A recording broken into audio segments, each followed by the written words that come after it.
Have you been noticing lately that you have this entrepreneurial itch? The day in and day out of your everyday life isn't satisfying you enough, or you feel like there's something else that could be better in any aspect with you on your own journey, defining your own day and chasing life on your terms? Well, that's kind of how I felt when I first started my businesses back when I was 19 years old. And so you're never too young to get started. You're never too young to chase your dreams. But if you're that person that wants to go out and chase life on their terms, then this video is for you. My name is Michael Alfaro, and over the last 20 years, I've been a true serial entrepreneur, launching businesses in the brick and mortar space, launching businesses in the technology space with digital streaming, and then now with Master Food Lab, where we help brands launch innovative functional foods in the consumer packaged goods space. In these videos, I want to help you with everything that I've learned along my journey of building companies that have generated over $50 million in revenue. So let's get started. So the first thing when you're trying to figure out whether you want to actually go on your own and chase life on your terms is, do you have the entrepreneurial mindset? Say this is you right now. You wake up at X time, you get to the office, drink your cup of coffee, go for lunch, and you go home at 5 o'clock where you're there with your family, and then you kind of figure out, and this shit just keeps happening over and over and over and over again, and life seems like it's on repeat. And there's probably nothing wrong with that if that actually fulfills you, if you're happy every single day in your life. If you wake up in the morning, you jump out of bed and you're like, damn, life is good. I feel good today, and where I'm going in my life, because I feel like this is my path, this is why I'm supposed to be on this earth. But if you're watching this video, it's not because that's the way you feel. The way you feel is you're this individual that might be stuck right now experiencing this, but what you really see is this. And that might not mean a beach, but that means that I can freely come and go, drive in any direction that I feel is necessary to take my life where I want it to go. Real mindset. The first step is that you really need to know the problems, the creativity. So do you have a problem with this? And if you have a problem with this, it still doesn't mean that you're made for entrepreneurship, but it's the first step. You have the visibility to see that you want something greater out of your life. And so you want life to be able to go into a freedom form where you're able to wake up when you need to wake up, to go execute on your craft because you're getting one step closer to your dream or your goal, chasing life on your terms. Passion alone is not gonna get you there. You can't just be like, I'm very passionate about this industry or this field. That's not gonna keep you consistent. You're not gonna be disciplined when shit gets hard, and shit will get hard because that's business. And so understanding what your true north is and why you want this is critical, because a true entrepreneur has a much bigger purpose than, oh, I just don't want to be told what to do. The problem you're solving in the world is much, much bigger than yourself. Second thing you want to do is figure out whether your idea is actually viable, right? Like, do you have the right idea? This is your idea, and this is your consumer with the bags of money. And you got to figure out whether this person here wants this. That before you go and spend all that money on trying to get this product into market, if you haven't figured out what most like to call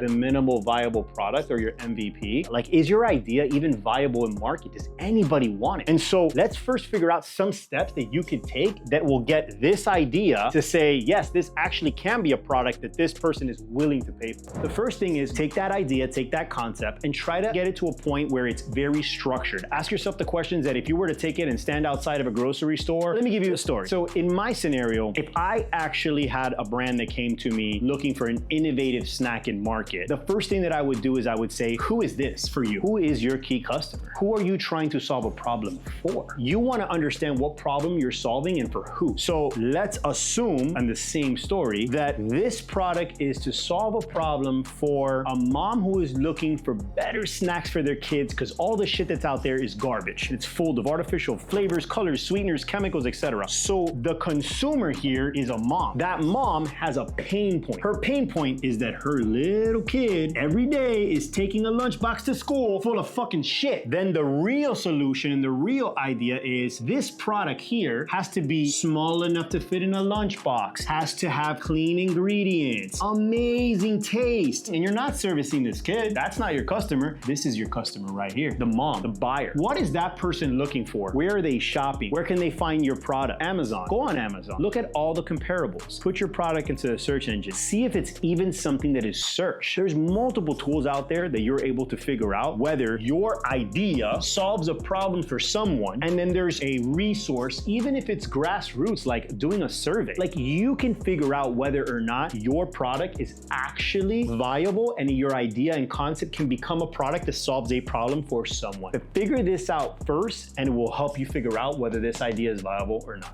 All right, so now you gotta start to build the foundation of a business. First thing is gonna be set up your LLC or your organizational structure, make it official. And to make it official, there's a couple things you need, and in other videos you can see exactly how to do those things. But the first thing is, how do you set up your company within your state? Say you wanted to do an LLC, so it's an LLC registration. Once you have your LLC registration, you are an official company within your state, you're able to go and get your EIN, and after your EIN, you're able to move into actually getting a bank account, because the bank account is gonna ask you for these two things. So this is building your foundation of a company. Step 2. Now your MVP is really getting this idea, this concept into one step further, whether it's actually making at-home batches of that kid snack we spoke about and give you further feedback as to, is this product something that aligns with that idea that I had? And this is, again, specific to this product, but if you were doing cosmetics or if you were doing shoes or any other product, you would take the same approach. Right? Find a manufacturer, whether it's Alibaba sourced, or find a local supplier that can get you an actual physical product in hand, or find a recipe developer.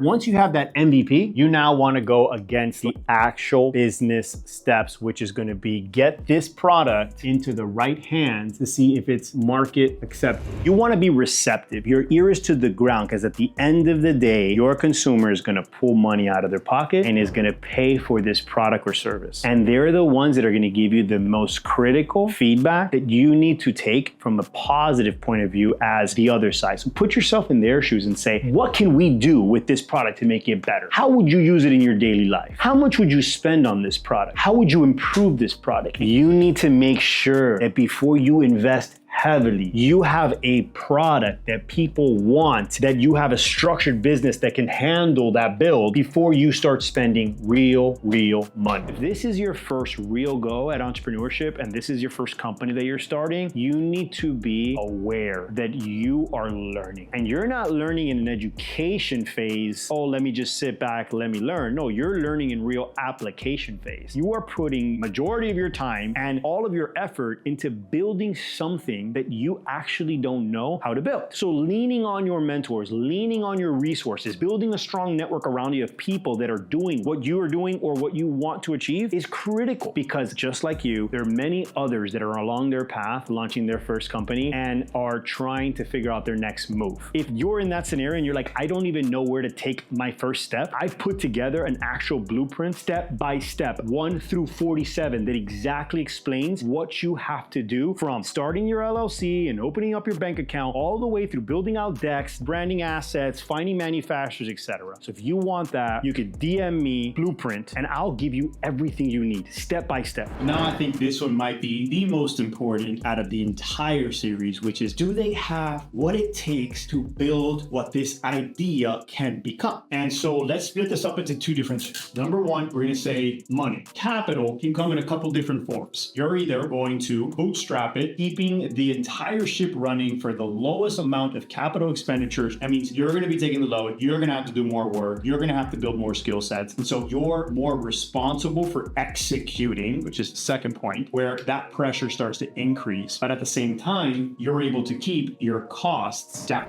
You'll be surprised that if you're truly passionate, you've done the homework, you've put in the effort to go through the first few concepts of taking that idea, validating that idea, creating an MVP, and structuring the foundation of a company, and now you come to them with an actual game plan. You can go on Canva, there's business templates that you can just plug stuff in. You can look at YouTube videos. There's other videos that I'm going to create that are designed to exactly help you how to set up a capital deck to go raise money. But in all of these aspects, it's free. You just have to put in the work. You have to execute, right? This is this other one, because I got to write it now, because like this is the biggest one here that most people will not do, because they don't want to put in the work. They don't want to have to stay long hours because they have to make money. So they're working their regular job. They got to come home. They spend 2 or 3 hours with their family, their friends, etc., living life. And then at 8 o'clock at night, 9 o'clock at night, they have to get on their computer and they have to put in the work because you're chasing your dream. If you come to your family and your friends with a full-out game plan, a deck, you'll be surprised that you won't actually be able to raise the money because a lot of that work is taking out all the risk factors, or at least showing that end person that you thought through the entire business and you are giving this 110%. And that's really what people bet on, especially your closest family and friends, because they want to see you successful. In the beginning, they want to support you the best that they can. So your friends and family round is maybe raising a little bit of capital that can help get this off the ground, knowing that this is only going to take you to a specific point along the journey. And then for the very few that have access or a network or experience and have done this in the past, they're able to go out and get actual capital from investors. People that are raising $1 million on a new startup or a new company. It's a pretty hefty investment. So you're probably taking in 5 to 10 different investments from different individuals that are coming into your company believing in your dream. But all that other stuff that you had to create, you better believe that has to be on ×3 to make sure that these people are interested and you get over the bluff of all the people that are presenting to that. So all of this is only as good as your ability to actually execute on your plan. You have to be able to take anything that comes your way, which is going to be an unknown. You got to take an experience that you've never been through and you have to solve for it, which will help your company. Say, for example, you're having trouble figuring out how to manufacture your product at scale. So your problem there is the unknown of what manufacturer is going to help me make this product for maybe a minimum order quantity that you can afford. Because if you're bootstrapping here, there's no way you're going to be able to go to a mass market manufacturer to make a snack that's going to say, hey, well, you need to order a minimum of 100,000 units. Say it's $1 per product. You don't have $100,000 to put in inventory, nor do you want to. You're starting up. Every single time you solve a new problem through a creative method, you move forward a little bit. But guess what? You fall right back down because every single time you take one step forward and you learn or solve one thing, you are now a little bit higher, but there's a new problem to solve. And so you solve that problem, but you're a little bit higher, you're a little bit closer. And so you keep growing, you keep scaling, you keep being creative, you keep solving problems. So guys, I created a foundations video. So if you're in step 1, go watch that video and that should get you the setup, LLC, how to open up your bank account, how to get your EIN. And once you have that foundation,